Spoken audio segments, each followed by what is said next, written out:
ছোটবেলায় আব্দুল উজ্জার মা হারায়া গেল। মা হারাইয়া বাবা আরেকজনকে বিয়ে করে নিল। এবার ঘরের মধ্যে আরেকজন রমণী ঘরের মধ্যে আসলো। আসার পরে একটা পর্যায়ে এবার তো আব্দুল উজ্জা নিজের বাবার আদরও ঠিক মতো পায় না, মায়ের আদরও ঠিক মতো পায় না। কয়েকদিন পরে বাবাও দুনিয়া থেকে বিদায় নিয়ে চলে গেল। এবার বাবাও নাই, নিজের আপন মাও নাই, কেউ ঘরের মধ্যে নাই। সৎ মায়ের কাছে যখন আস্তে আস্তে আব্দুল উজ্জা বড় হতে লাগলো, সৎ মা মনে মনে চিন্তা করে আব্দুল উজ্জা জুয়ান হবে, তার ভরণ পোষণ দেওয়া লাগবে, আব্দুল উজ্জার খাবারও টানবে অনেক ভালো, ওর খাবারের ব্যবস্থা করা লাগবে। এই চিন্তা যখন চলে আসলো, বলে তোমারে চাচার বাড়িতে নিয়ে যাব, ওই চাচার ঘরের মধ্যে থাকবা, চাচার ঘরের মধ্যে লালিত পালিত হয়ে যাবা।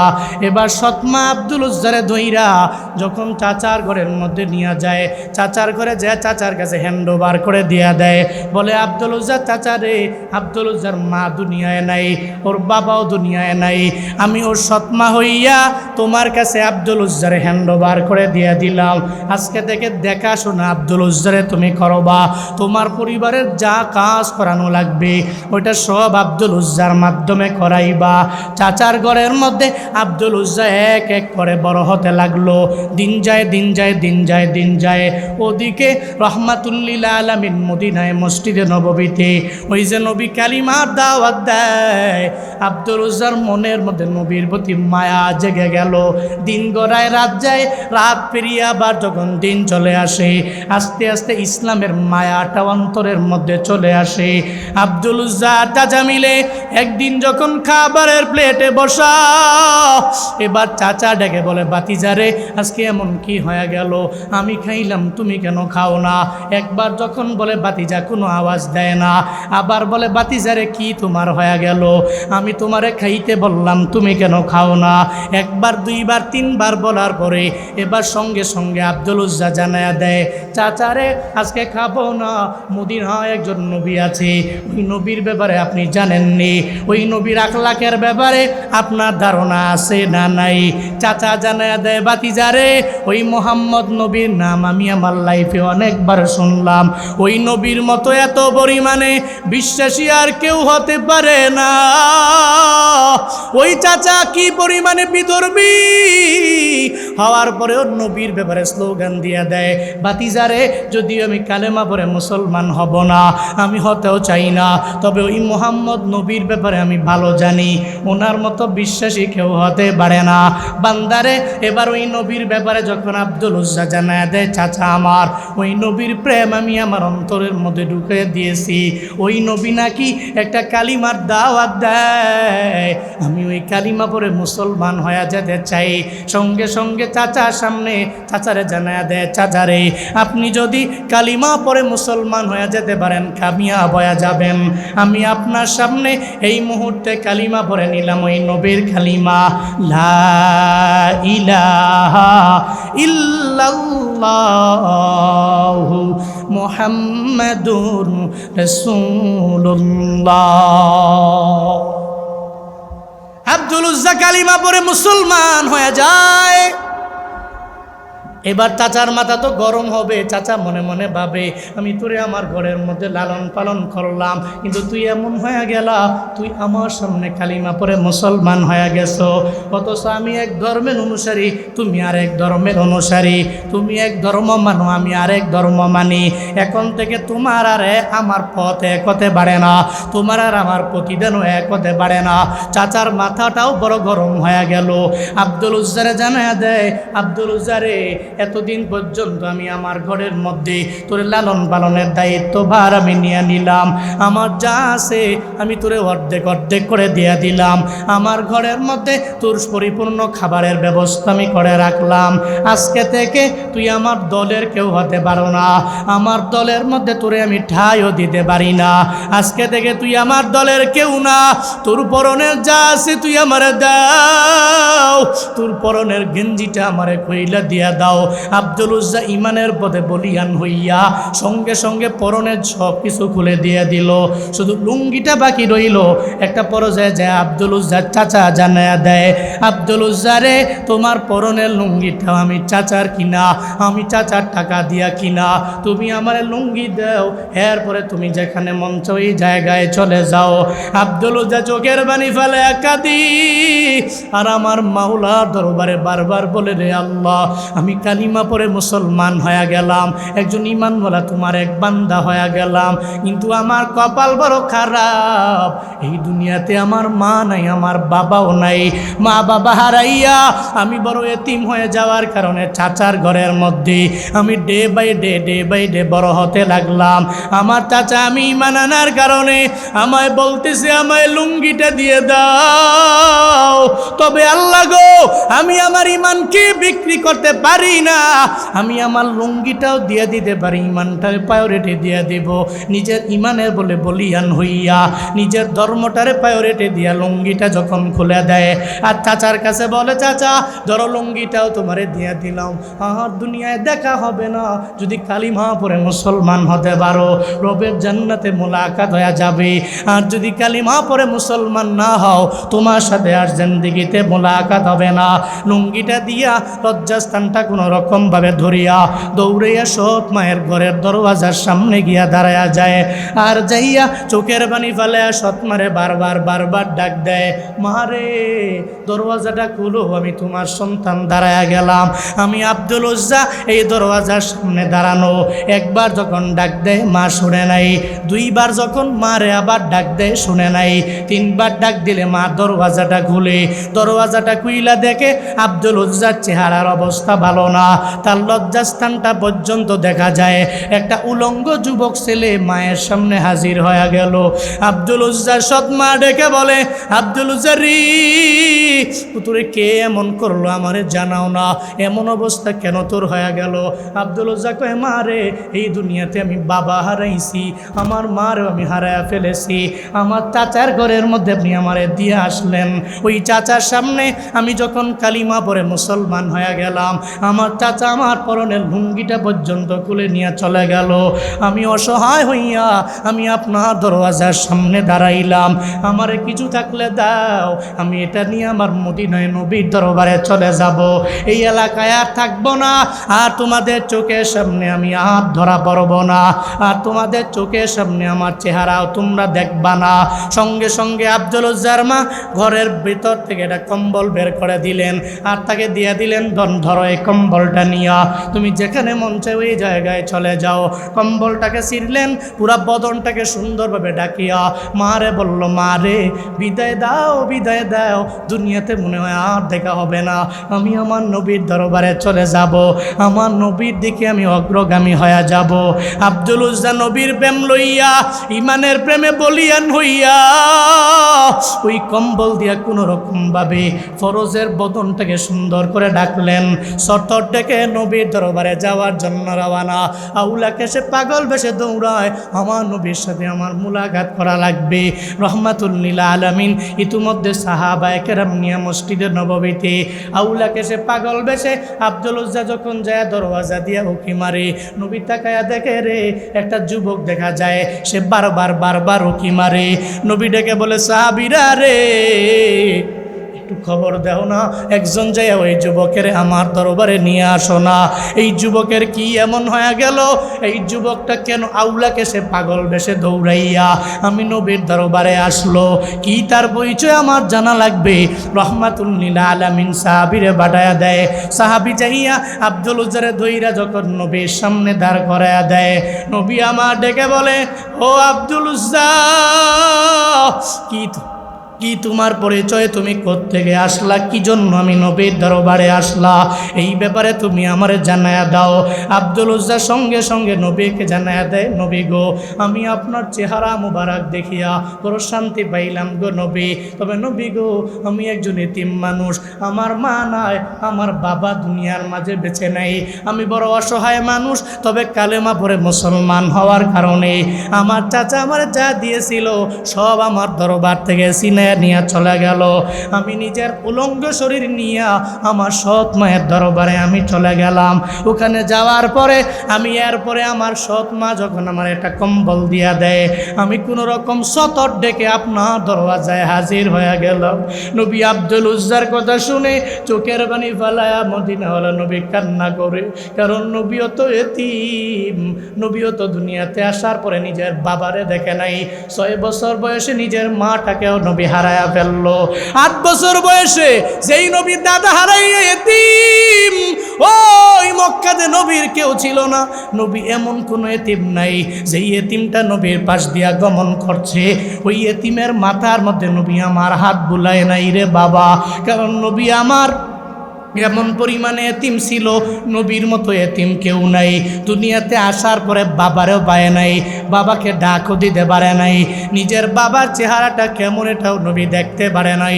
6 বছর বয়সে নিজের মা, 8 বছর বয়সে দাদা হারাইয়ে বড় এতিম হয়ে গেল। আল্লাহ পাক যেই নবীর ব্যাপারে জানায়া দিয়েছে, আলাম ইয়াজিদিকা ইয়াতীমান ফাওয়া ওয়া ওয়াজাদাকা দাল্লান ফাহাদা। নবী গো, আমি কি আপনার এতিম অবস্থায় আমি আল্লাহ পাই নাই?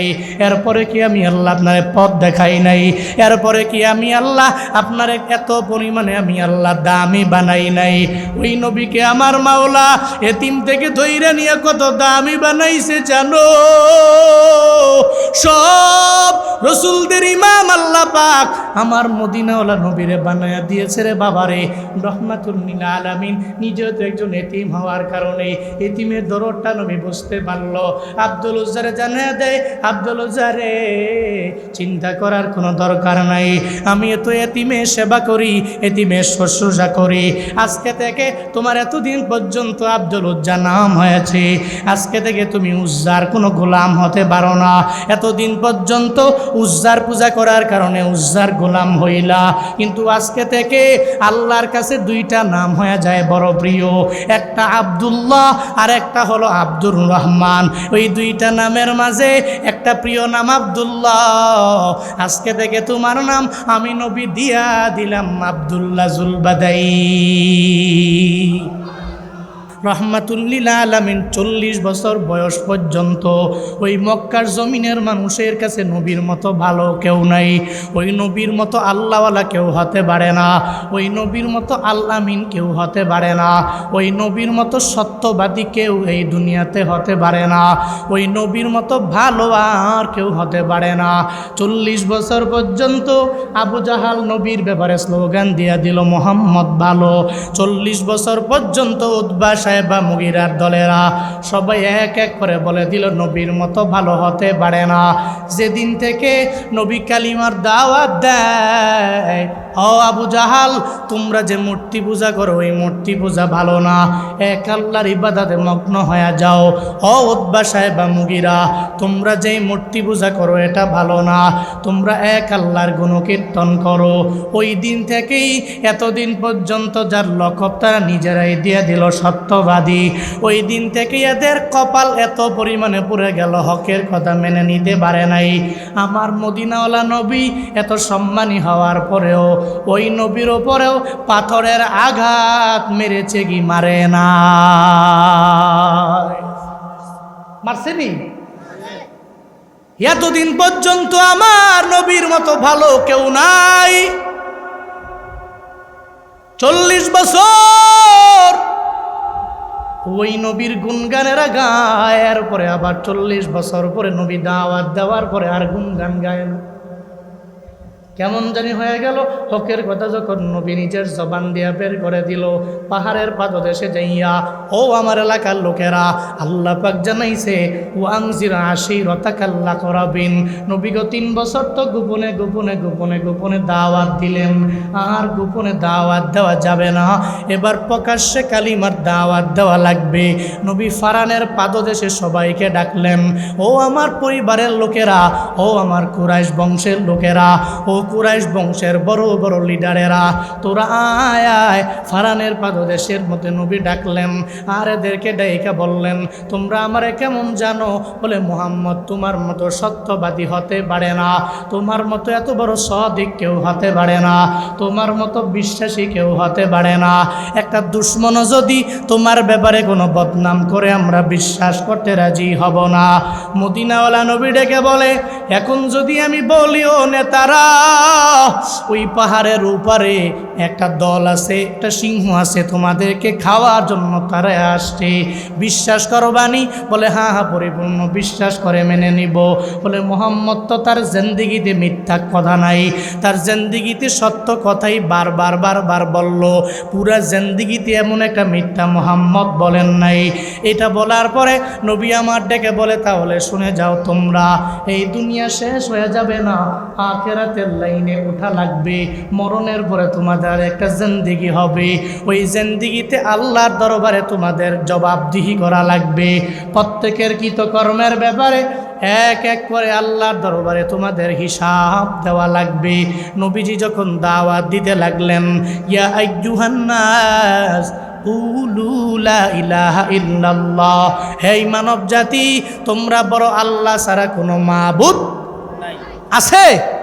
আল্লাহ ছাড়া মাবুদ নাই, আল্লাহ ছাড়া ইবাদত পাওয়ার যোগ্য আর কেউ নাই। নবী যখন এভাবে এদেরকে দাওয়াত দিতে লাগলেন, এবার ওই লোকেরা ওই জায়গা থেকে বলতে লাগলো, তাব্বাল্লাকা ইয়া মুহাম্মদ, ও মুহাম্মদ তোমার হাতটা ধ্বংস হয়ে যাক, আলিহাদার জামাতানা মুহাম্মদ, এই কারণে বুঝি তুমি আমাদেরকে এই জায়গায় একত্রিত করেছো, তোমার হাত ধ্বংস হয়ে যাক। এটা বলে আর রহমাতুল লিল আলামিনের উপরে পাথর মারে। ওদিকে আবু জাহাল, উতবা, সায়বা, মুগিরা সহ এলাকায় এক এক করে জানায়া দেয়, সারা জিন্দেগি বরিয়া এত মূর্তি নিজে বানাইছি, আর সব মূর্তিগুলার দরবারে ছেলে চাওয়ার জন্য একটা মূর্তি বানালাম, আর ওই মূর্তির দরবারে একটা ছেলে চাইলাম, আর একটা মূর্তি বানালাম, ওই মূর্তির দরবারে নিজের মেয়ে চাইলাম, আর একটা মূর্তি বানালাম নিজের সৌভাগ্যের জন্য ওই মূর্তির কাছে চাইলাম, আর একটা মূর্তি বানালাম বিভিন্ন বিপদ থেকে বাঁচার জন্য ওই মূর্তির দরবারে চাইলাম। এতগুলা মূর্তি বানাইয়াও আমরা সবাই মিলে লাভবান হতে পারি নাই। এবার মোহাম্মদ এক আল্লাহ নাকি এর লাভবান বানাইতে পারে, আমরা নাকি ক্ষতিগ্রস্ত, এর দলে গেলে নাকি সফল কাম হয়ে যাবে। আবু জাহাল সবাইরে জানায় দেয়, না, মুহাম্মদের দলে যাওয়া যাবে না, ওই দলে যদি যাও তাহলে ক্ষতিগ্রস্ত হয়ে যাবা। আল্লাহ পাক বলেন, ও জিবরাইল যাও যাও, আমার মদিনাওয়ালা নবীর দরবারে সূরা আসর নিয়ে যাও, আমার নবীকে গিয়া বলো ওই আবু জাহাল কে ক্ষতিগ্রস্ত, কে লাভবান হয়ে যাবে, এই ব্যাপারে সার্টিফিকেট তো আবু জাহাল দিবে না, এই ব্যাপারে সার্টিফিকেট দলিল প্রমাণ তো উতবা দিতে পারবে না, এই ব্যাপারে সার্টিফিকেট তো সায়বা দিবে না, এই ব্যাপারে সার্টিফিকেট তো মুগিরা দিবে না, এই ব্যাপারে তো দলিল প্রমাণ সব আমি মাওলাই তো দিয়ে দিব। কারণ দুনিয়ার যা কিছু আছে সবার বানানেওয়ালা একজন, চিল্লায়া বলো তার নাম। কয়জন? কি নাম? আবু জাহালের মালিককে, উতবা, সায়বা, মুগিরার মালিককে, ফেরাউনের মালিককে, মুসা নবীর মালিককে, ঈসা নবীর মালিককে, নমরুদের মালিক। জান্নাতে কে যাবে, জাহান্নামে কে যাবে জানি তো আমি।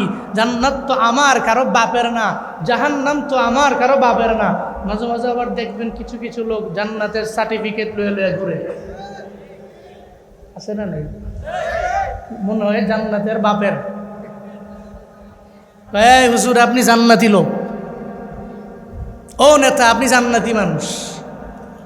মনে হয় জান্নাত দেখে আসতে, জান্নাতে কে কে ঢুকছে দেখছে। কাউরে বলা যাবে না জান্নাতি আর জাহান্নাম। জান্নাতের মালিক কে? আল্লাহ যদি কোনো ব্যক্তিরে চায় ওর জিন্দেগির সমস্ত গুনাহ মাফ করে জান্নাতে দিতে পারে, কারো কাছ থেকে পারমিশন নেওয়া লাগবে না, অনুমতি পেপার লাগবে? লাগবে? ফায়াগফিরু লিমান ইয়াশা ওয়া ইউআযযিবু মান ইয়াশা। তিনি যাকে ইচ্ছা তাকেই ক্ষমা করে দিতে পারেন, আবার যারা ইচ্ছা তারই গ্রেফতার করতে পারেন আযাবে। এটা ওনার ব্যক্তিগত ব্যাপার। ইন্নাকা আলা কুল্লি শাইইন কাদির, কারণ সমস্ত কিছুর উপরেই ক্ষমতা রাখেন কে? আল্লাহ কয়, হে জিব্রাইল সূরা আসর নিয়ে নবীর উপর নাজিল করো, আর এদের শোনাও। আবু জাহাল যে কয় ক্ষতিগ্রস্ত এরা এরা এরা এরা এরা, এরা শোনাও না, ক্ষতিগ্রস্ত এরা না, লাভবান এরা না, ক্ষতিগ্রস্ত আর লাভবান কারা? আমি আল্লাহ পাক নিজেই বলছি।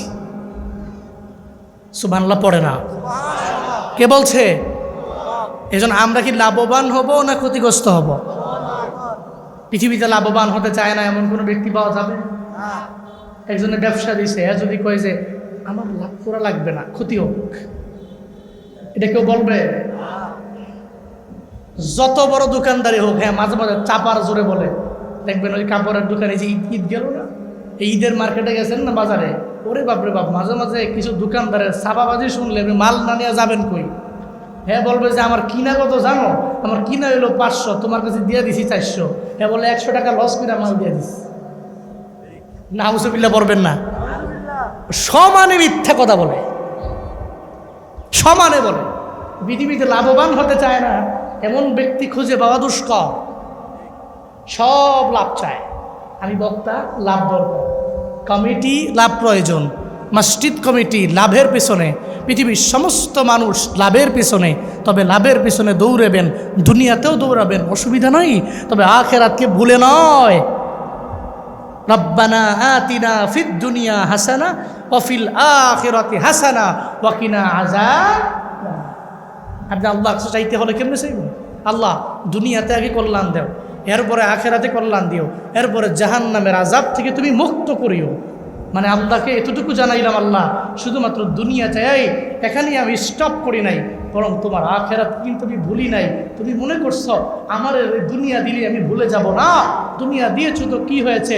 অনেক দুনিয়াদার দেখছি দুনিয়াতে কোটিপতি, মিলিয়ন ডলারের মালিক, ওরে বাপরে বাপ, টাকা পয়সার কোনো অভাব নাই, হিসাবও নাই, এরপরেও 5 ওয়াক্ত নামাজের 1 ওয়াক্তও ছাড়ে না। আছে না নাই? আবার অনেকে আছে আগে ছিল লাখ টাকার মালিক, হঠাৎ করে কোটি টাকার মালিক হওয়ার পরে মানুষই মনে করে না, নামাজ তো নাই। আগে ছিল গরিব, আল্লাহ পাক ধনী বানাইছে কোনো মাধ্যমে, এরপরে দেখবেন এর অহংকারের চোটে সমাজে এদিক সেদিক যাওয়াও যায় না। আল্লাহ প্রত্যেককে বুঝদান করেন, আরো জোরে বলেন আমিন। তাহলে লাভবান আর ক্ষতিগ্রস্ত কারা, এই বিষয়ে বলতে পারেন কে? আল্লাহ পাক বলবেন। আল্লাহ বলেন, জিবরাইল সূরা আসর নবীর দরবারে নিয়ে যাও। সূরা আসর নবীর উপরে নাজিল হয়ে গেল। আল্লাহ জানায়া দিলেন, 1 নম্বরের সময়ের কসম আমি আল্লাহ খাইলাম। সময়ের কসম কেন খায়? বলে সময়ের কসম গুরুত্ব দেওয়ার কারণে আল্লাহ খাইলেন। এর পরবর্তী বাক্যটারে গুরুত্ব দেওয়ার জন্য তো আল্লাহ শপথ করলেন, কিন্তু সময়ের কেন? বলে দুনিয়াতে মানুষের লাভবান হওয়ার জন্য তো কাজ করা লাগে, আর ওই কাজটা সময়ের মাধ্যমেই করবে। কেউ হয়তো দিনের বেলা করবে, না হয় রাতের বেলা করবে। যে দিনের বেলা ডে ডিউটি করে ও নাইট ডিউটি করে না, যে নাইট ডিউটি করে ও দিনের বেলা ডে ডিউটি করে না।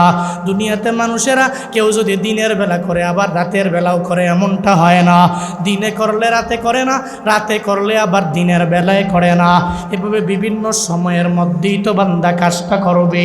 24 ঘন্টার মাঝে এই বান্দাগুলো কাজ আরম্ভ করে দিবে, সময়ের মাধ্যমেই করবে, সময়ের মধ্যেই তো করবে।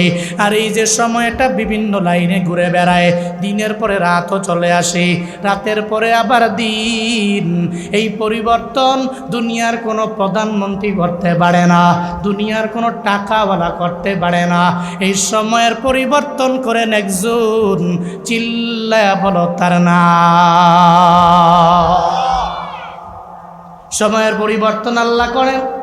কেমনে করেন? এই যে দিনের পরে রাতও চলে আসলো, রাতের পরে আবার দিন চলে আসলো, এই পরিবর্তনটা সব আমার মাওলা করতে পারে। দুনিয়ার কোনো নেতৃত্বে আসনে আসীন হওয়া নেতারা পারবে না, কোনো লিডারেরা পারবে না, কশ্চিনকালেও আদৌ এটা সম্ভব হবে না রে বাবা। এই যে মাঝে মাঝে দেখো না কত নেতারা, পাওয়ারফুল নেতারা নিজে পাওয়ারওয়ালা মনে করিয়া তখন দেখবেন চিন্তা ভাবনা করে জানায়া দেয় যে আমি এটা করবই, আমারে কেউ বাধা দিয়া রাখতে পারবে না। ওই নেতা যদি বলে যে আমি আজকে সূর্যটাকে বলবো সূর্য তুমি উঠতে পারবা না, 1 ঘন্টা পরে উঠবা, এই সূর্য এটা কি দুনিয়ার কোনো মানুষের কথা মানবে নাকি? মানবে? কারো কথা মানবে না, কারণ সূর্য কথা মানে কার? সন্দেহ আছে? আল্লাহর কথা মানে, চন্দ্র আমার মাওলার কথা মানে, শহর তারকারা জিরা আমার মাওলার কথা মানে। তুলিজুল লাইলা ফিন নাহারি ওয়া তুলিজুন নাহারা ফিল লাইল, দিনের পরে যে রাত পরিবর্তন হয়ে গেল, আবার রাতের পরে যে দিন চলে আসলো, সব আমার মাওলাই তো পরিবর্তন করলো, সব আমার আল্লাহই তো পরিবর্তন করলো রে বাবা। এজন্য তো সময়টারে গুরুত্ব দেওয়ার জন্য আল্লাহ পাক জানায়া দিলেন। 1 নম্বরে আসরের কসম খাইয়া আল্লাহ পাক জানায়া দেয় বান্দারে, ইন্নাল ইনসানা লাফি কুসর। আল্লাহ বলেন সময়ের কসম খাইয়া, এতটুকু বলতে চায় এই বাক্যটা কি এত পরিমাণে গুরুত্ব দিয়া, এই আবু জাহাল, উতবা, সায়বা, মুগিরা, দুনিয়ার সমস্ত মানুষেরা, সমস্ত ইনসান এরা ক্ষতিগ্রস্তের মধ্যেই তো আছে। এবার এই ইনসানের মাঝে কে কে আছে, কে কে নাই? বলে এমন কোনো ব্যক্তি নাই যে নাই। আর ইনসানের আলিফ লাম ইস্তিগরাকি, সব মানুষ ইনসানের মধ্যেই তো নিহিত মৌজুদ। হ্যাঁ, বিএনপি আছে আওয়ামী লীগ নাই এমন না, আওয়ামী লীগ আছে বিএনপি নাই এমন না, জামাত ইসলামী আছে আহলে হাদিস নাই এমন না। পৃথিবীর সমস্ত মানুষগুলোই ক্ষতিগ্রস্তের মধ্যেই আছে। ঘোষণাকার কথাগুলো কার? আল্লাহ বলেন সময়ের কসম, দুনিয়ার সব মানুষ ক্ষতিগ্রস্তের মধ্যেই আছে। এবার তাহলে আমিও ক্ষতিগ্রস্তের মধ্যে আছি, আপনিও ক্ষতিগ্রস্তের মধ্যে আছেন।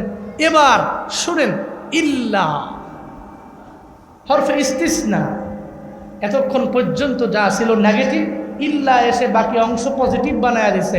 হ্যাঁ, শুনো শুনো, আগে শুনো, সব মানুষ ক্ষতিগ্রস্ত, তবে এদের মাঝে আবার কিছু লোক আছে লাভবান। সুবহানাল্লাহ পড়ে না? ক্ষতিগ্রস্ত সব মানুষ, তবে এদের মাঝে লাভবান কিছু দল আছে। এই দল কয় দল? 4 দলের লোকেরা, এরা লাভবান। ঘোষণা আমার? কার? কার ঘোষণা? ক্ষতিগ্রস্তদের মধ্যে লাভবান কারা? আল্লাহ বলেন, ইল্লাল্লাযীনা আমানু ওয়া আমিলুস সলিহাত ওয়া তাওয়াসাউ বিল হাক্কি ওয়া তাওয়াসাউ বিস সাবর। লাভবান 4 দলের মাঝে 1 নম্বরে লাভবান হবে ঈমানওয়ালারা। কোন ঈমানওয়ালারা?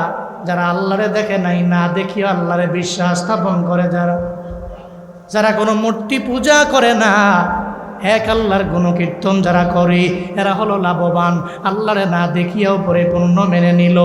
আমানতু বিল্লাহি ওয়া মালাইকাতিহি ওয়া কুতুবিহি ওয়া রুসুলিহি ওয়াল ইয়াউমিল আখিরি ওয়াল কদরি খাইরিহি ওয়া শাররিহি মিনাল্লাহি তাআলা।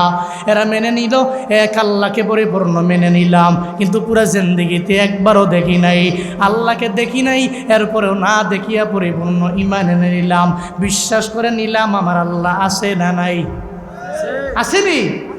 পুরা দুনিয়াতে মিলাইয়া ফেরেশতা একজনও দেখলাম না, এরপরেও ফেরেশতা আছে এটা পরিপূর্ণ না দেখিও মেনে নিলাম। মদিনাওয়ালা নবীরে পাই নাই, ওই নবীরে দেখলামও না, এরপরে না দেখিয়াও পরিপূর্ণ মেনে নিলাম। আমার নবীরও মহাব্বত করলাম, দিল দিয়া এত পরিমাণে ভালোবাসলাম, নবীর খাঁটি একজন প্রেমিক হয়ে গেলাম আমরা। নবীরে তো দেখলাম না, এরপরেও মানলাম। আদম নবীরে পাই নাই, মূসা নবীরে পেলাম না, ঈসা নবীরেও পাই নাই, একটা নবীও না দেখিয়া এরপরে সব নবী রাসূলদেরকে প্রতি ঈমান এনে নিলাম।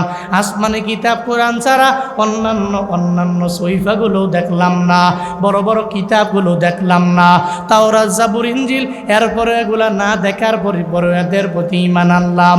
এরপরে দুনিয়া শেষ না, আর দুনিয়া ফানিয়া ওয়াল আখিরাতু বাকিয়া, দুনিয়া ধ্বংস হয়ে যাবে, আখিরাত এমন জায়গা ওটা বাকি থাকবে আবাদান আবাদা। ওই কবরে যাওয়া লাগবে, ওই কবর থেকে আমার আল্লাহর কাঠগড়ায় দাঁড়ানো লাগবে, ওই রবের দরবারে দুনিয়ার সব ব্যাপারে হিসাব দেওয়া লাগবে। এই ব্যাপারে অত পরিপূর্ণ নিজেরা ঈমান এনে নিলাম। আল্লাহ বলেন, যারা আল্লাহকে না দেখিয়াও আল্লাহর প্রতি ঈমান এনে নিল, এরা ক্ষতিগ্রস্ত না, এরা লাভবান। এই ঘোষণা আমার না, ঘোষণা কার?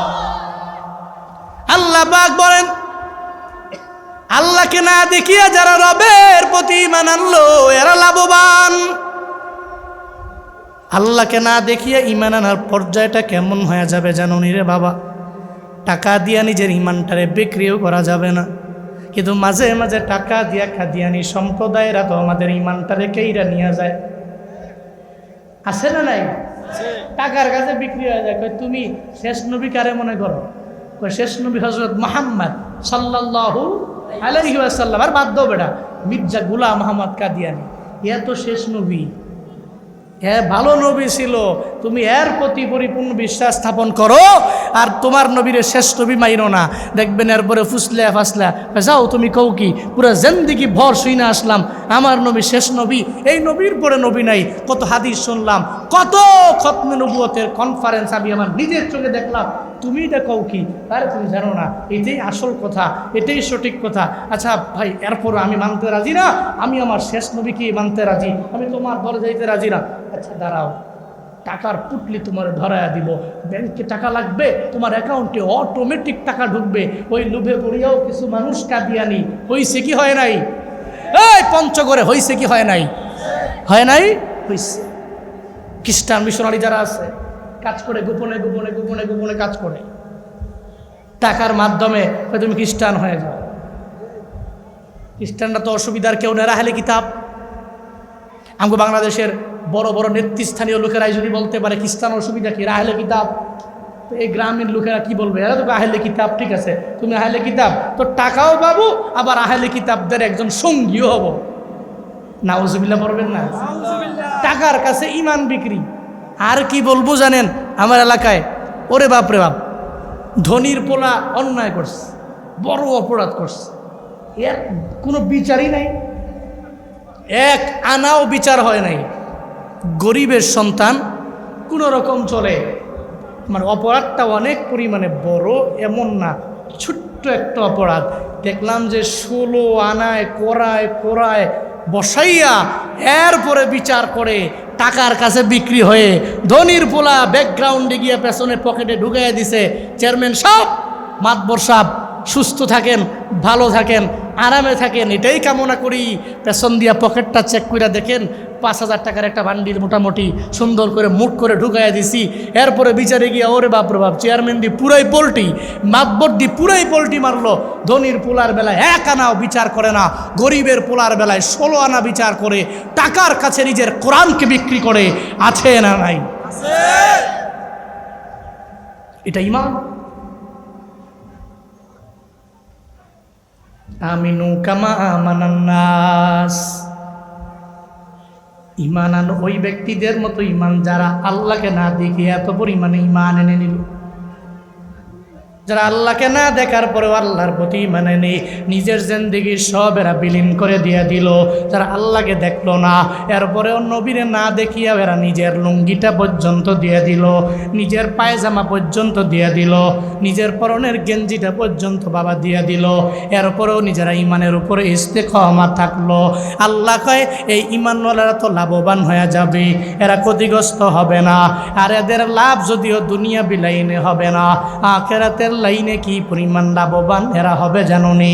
আখিরাতের লাইনে এই লাভবানদের ঠিকানা হবে আমার মাওলার জান্নাত।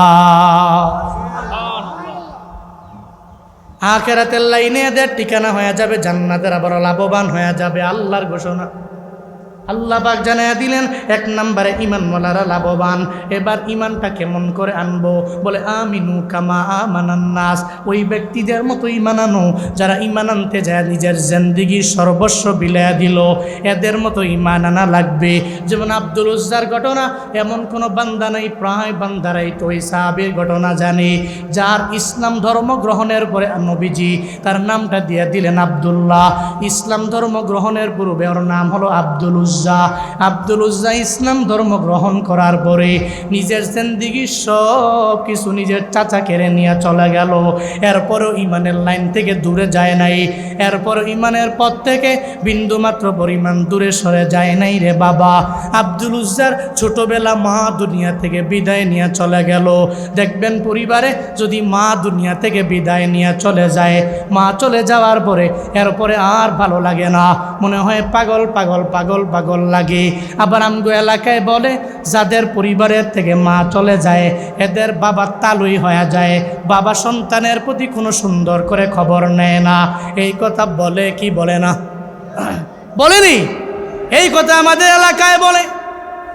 মা দুনিয়ায় নাই, এই কারণে বাবাটা কেমন যেন তালুই হয়ে গেল, সন্তানের সুন্দরভাবে দেখাশোনাও করে না, কেমন জানি হয়ে গেল রে বাবা।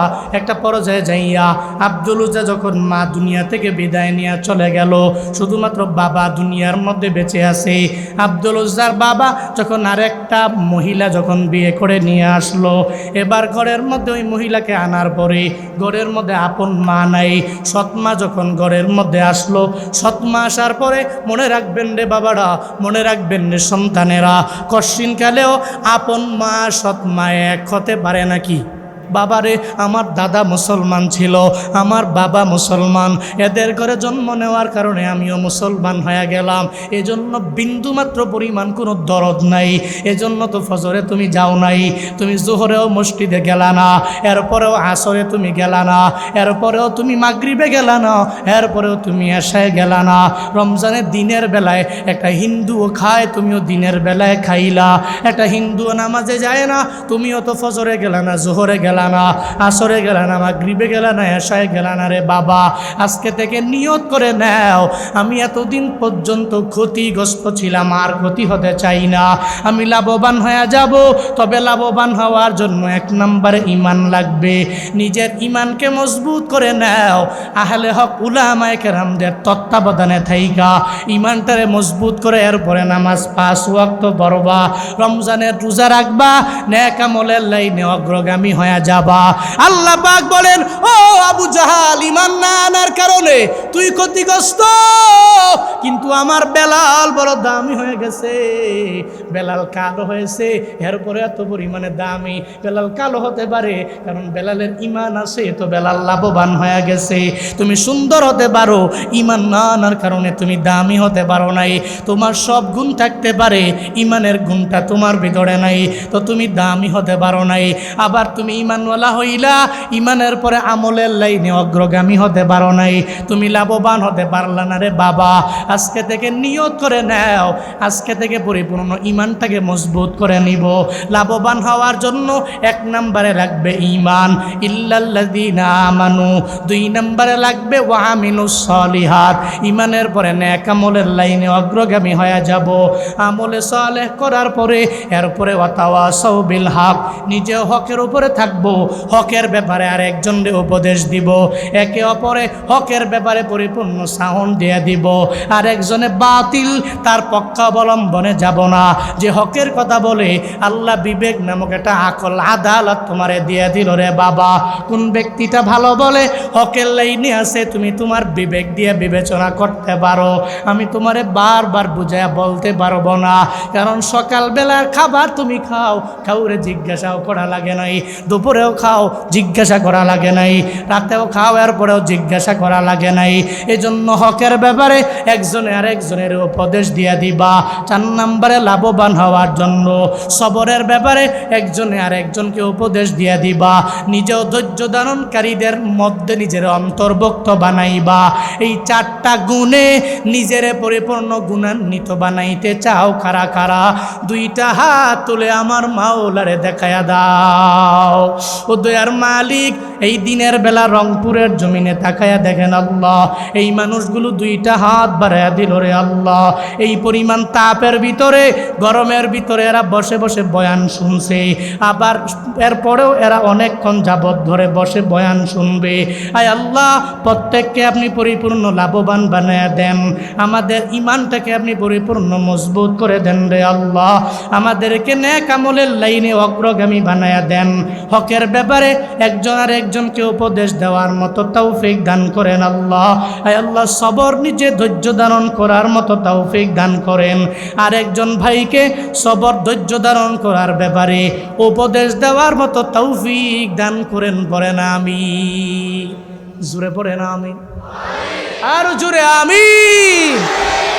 লাভবান হওয়ার জন্য এই 4 গুণে গুণান্বিত হতে পারবেন তো ইনশাআল্লাহ?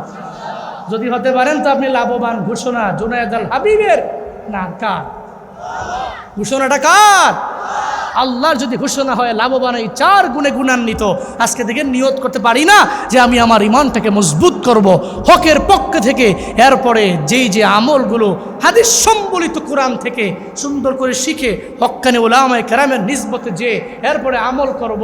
এরপরে বিপদে পড়লে, মুসিবতে পড়লে ফাইজা আযামতা ফাতাওয়াক্কাল আলাল্লাহ ইন্নাল্লাহা ইউহিব্বুল মুতাওয়াক্কিলিন ইয়া আইয়ুহাল্লাযীনা আমানু ইসতাঈনু বিস-সাবরি ওয়াস-সালাহ ইন্নাল্লাহা মা'আস সাবিরিন।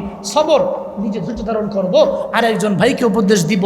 তুমি ডিপ্রেশনে পড়ার দরকার নাই, বিপদে পড়ছো, আল্লাহর উপরে তাওয়াক্কুল করো, আল্লাহর উপরে ভরসা করো। তুমি ধনী তো আল্লাহ তোমাকে বানিয়েছে, তুমি মধ্যবিত্ত আল্লাহ তোমাকে বানিয়েছে, তুমি গরিব আল্লাহ পাক তোমারে বানাইছে, অসুবিধা নাই, চিন্তা করার দরকার নাই। এজন্য মাঝে মাঝে কত বিপদ আসে, কত মুসিবত আসে, আমি মাঝে মাঝে বলি সব আল্লাহর উপরে ছেড়ে দিলে মনে হয় যে আলহামদুলিল্লাহ, আমার মতো সুখী এই পৃথিবীতে আর কেউ হতে পারে না। কেন তুমি ডিপ্রেশনে যাও, কেন তুমি হতাশায় যাও?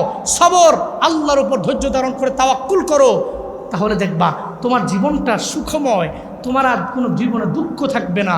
আল্লাহ পাক রব্বুল আলামিন আমাদের প্রত্যেককে এই 4 গুণে গুণান্বিত হয়ে লাভবান হওয়ার তৌফিক দান করেন। সকলে মন থেকে একবার করে পড়েন আল্লাহুম্মা আমিন।